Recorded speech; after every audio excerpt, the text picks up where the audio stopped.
జ్ఞానషట్కములో భాగమైన 14వ అధ్యాయము గుణత్రయ విభాగ యోగము. పరం భూయః ప్రవక్ష్యామి జ్ఞానానాం జ్ఞానముత్తమం యజ్ఞాత్వా మునయః సర్వే పరాం సిద్ధిమితో గతాః. అర్జున, దేనిని తెలుసుకుని మునులందరూ దివ్యమైన సంపూర్ణత్వమును పొందారో, ఏది జ్ఞానములన్నింటిలో ఉత్తమమైనదో ఆ దివ్య జ్ఞానమును నీకిప్పుడు మరలా చెప్పెదను. ఇదం జ్ఞానముపాశ్రిత్య మమ సాధర్మ్యమాగతాః సర్గేపి నోపజాయంతే ప్రళయేన వ్యధంతి చ. పార్థ, ఈ జ్ఞానములో స్థిరత్వమునుందుటచే మానవాళి నా దివ్యత్వము వంటి దివ్యత్వమును పొందగలరు. అట్లు ప్రతిష్ఠితులై సృష్టి సమయమున వారు జన్మింపరు. అట్లే ప్రళయ సమయమున వ్యధను పొందరు. మమయో నిర్మహద్ బ్రహ్మ తస్మిన్ గర్భం దధామ్యహం సంభవ సర్వభూతానాం తతో భవతి భారత. భరతవంశోత్తమ అర్జున, జనన మూలము అన్ని జీవుల యొక్క భౌతిక జీవిత సర్వస్వమైన జననమునకు ఆధారమైన బ్రహ్మము. సర్వజీవుల జననమును సాధ్యము చేయుచు నేను ఆ బ్రహ్మమునందే బీజము నాటుదును. సర్వయోనిషు కౌంతేయ మూర్తయ సంభవంతి యాః తాసాం బ్రహ్మ మహద్యోనిః అహం బీజప్రదః పితా. కుంతిపుత్ర అర్జున, జీవజాతులన్నీయు వివిధ రూపములలో జన్మించుటకు జన్మ మూలమునకు దివ్యమైన బీజమునిచ్చు తండ్రిని నేనే అని అవగాహన చేసుకొనవలెను. సత్వం రజస్తమయితి గుణాః ప్రకృతి సంభవాః నిబధ్నంతి మహాబాహో దేహే దేహినమవ్యయం. మహాబాహో అర్జున, సత్వ రజ తమో గుణములనెడు 3 గుణములు ప్రకృతి నుండి సంభవించినవి.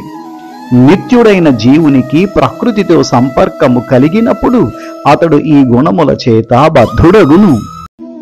తత్ర సత్వం నిర్మలత్వాత్ ప్రకాశకామనామయం సుఖ సంగేన బధ్నాతి జ్ఞాన సంగేన చానఘ. పాపరహితుడవైన అర్జున, సత్వగుణము మిగిలిన రెండింటికంటే పరిశుద్ధ మగుటచే ప్రకాశకమై మానవుని పాప ఫలితముల నుండి విముక్తిని చేయును. సత్వగుణములతో ఉన్నవారు సౌఖ్యము చేతను జ్ఞానము చేతను బద్ధులగుదురు. రజో రాగాత్మకం విద్ధి తృష్ణా సంగ సముద్భవం తన్నిబధ్నాతి కౌంతేయ కర్మ సంగేన దేహినం. కుంతిపుత్ర అర్జున, రజోగుణము అపరిమితములైన ప్రీతి వలనను కాంక్షల వలనను జనించును.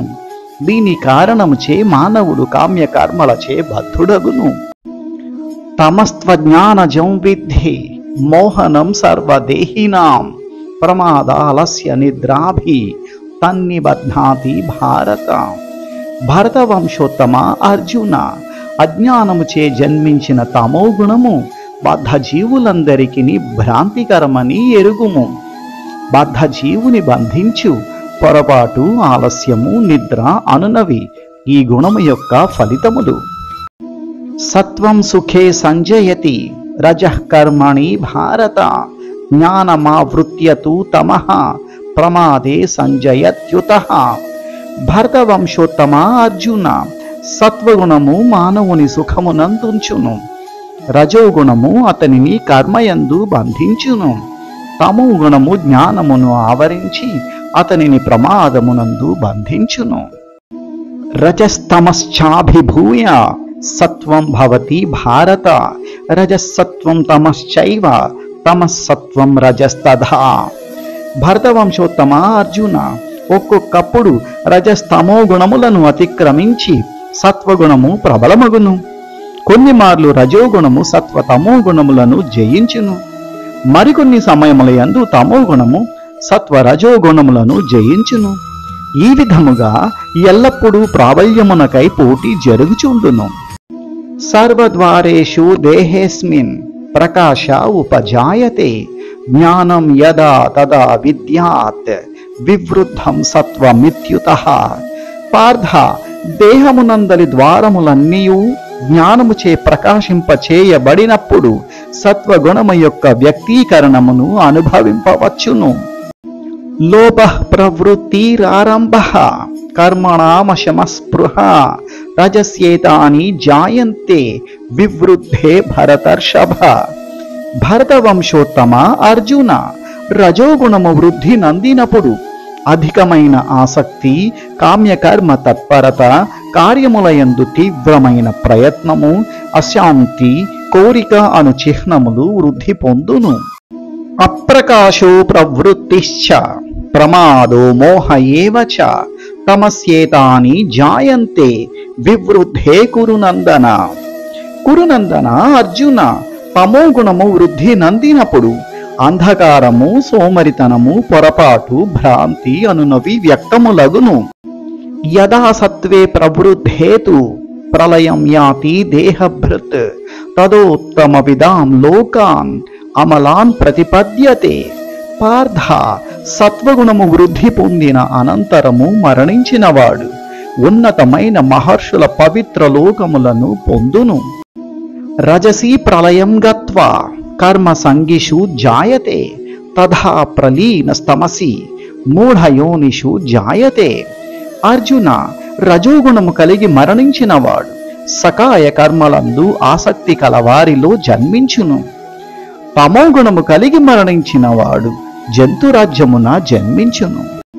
కర్మణ సుకృతస్యాహు సాత్వికం నిర్మలం ఫలం రజసస్తు ఫలం దుఃఖం అజ్ఞానం తమసః ఫలం. పార్థ, పవిత్ర కర్మమునకు ఫలము విశుద్ధమై సత్వగుణ సంబంధమై ఉండునని చెప్పుదురు. రజోగుణముతో ఆచరింపబడిన కర్మము దుఃఖమును కలిగించును. తమోగుణములతో చేయబడిన కర్మము అజ్ఞానమును కలిగించును. సత్వాత్ సంజాయతే జ్ఞానం రజసో లోభ ఏవ చ ప్రమాద మోహౌ తమసో భవతో జ్ఞానమేవ చ. అర్జున, సత్వగుణము వలన జ్ఞానము పెంపొందును. రజోగుణము నుండి లోభము ఉద్భవించును. తమోగుణము నుండి అజ్ఞానము, పిచ్చితనము, మోహము వృద్ధి చెందును. ఊర్ధ్వం గచ్చంతి సత్వస్థా మధ్యే తిష్టంతి రాజసాః జఘన్య గుణ వృత్తిస్థా అధో గచ్చంతి తామసాః.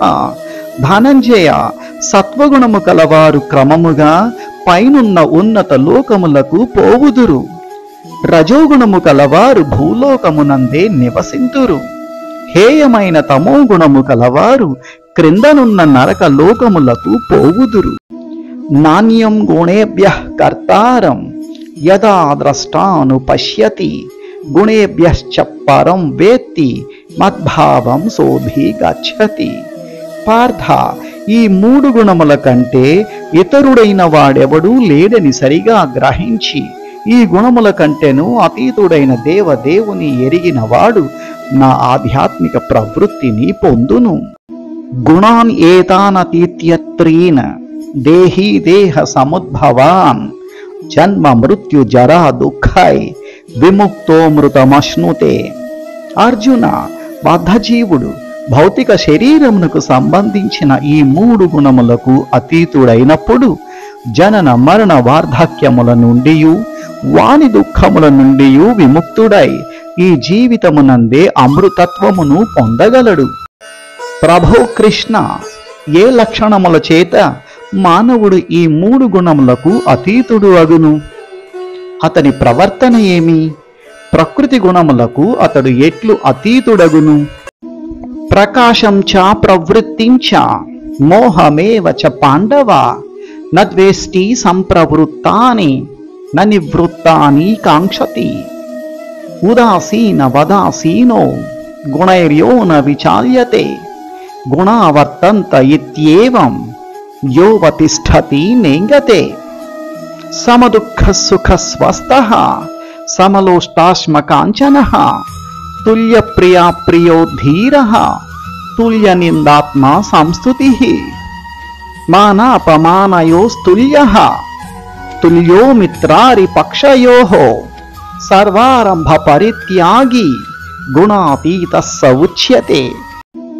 పాండుపుత్ర అర్జున, వికాసమును ఆసక్తియు భ్రాంతియు కలిగినప్పుడు వానిని ద్వేషించని వాడును, అవి లేనప్పుడు వానిని కాంక్షింపని వాడును, గుణములే పనిచేయుచుండునని ఎరింగి తటస్థుడును, దివ్యుడును, సర్వభౌతిక ప్రతిక్రియలచే కలత చెందక స్థిరముగా నుండు వాడును, తనయందే ప్రతిష్ఠితుడై సుఖ దుఃఖములను సమానముగా చూచువాడును, మట్టి ముద్దను రాతిని బంగారు ముక్కను సమదృష్టితో చూచువాడును, ప్రియ అప్రియముల నందు సమానుడయుండు వాడును, నిందాస్తుతుల యందు గౌరవ అగౌరవముల యందు సమాన స్థితిలో ఉండువాడును, మిత్రులను శత్రువులను సమానముగా చూచువాడును, భౌతిక కర్మములను అన్నింటినీ విడిచినవాడు, ప్రకృతి గుణములను అతిక్రమించినవాడుగా చెప్పబడును.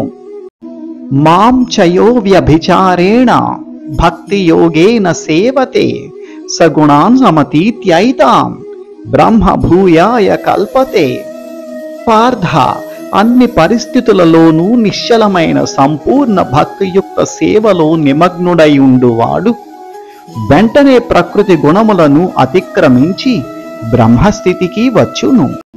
బ్రహ్మణో హి ప్రతిష్ఠాహం అమృతస్య వ్యయస్య చ శాశ్వతస్య చ ధర్మస్య సుఖస్యైకాంతికస్య చ.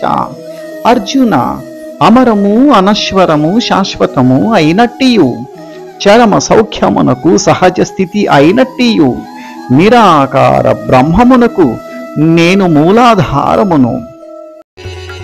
జ్ఞానషట్కములో భాగమైన 14వ అధ్యాయము గుణత్రయ విభాగ యోగం పరిపూర్ణం.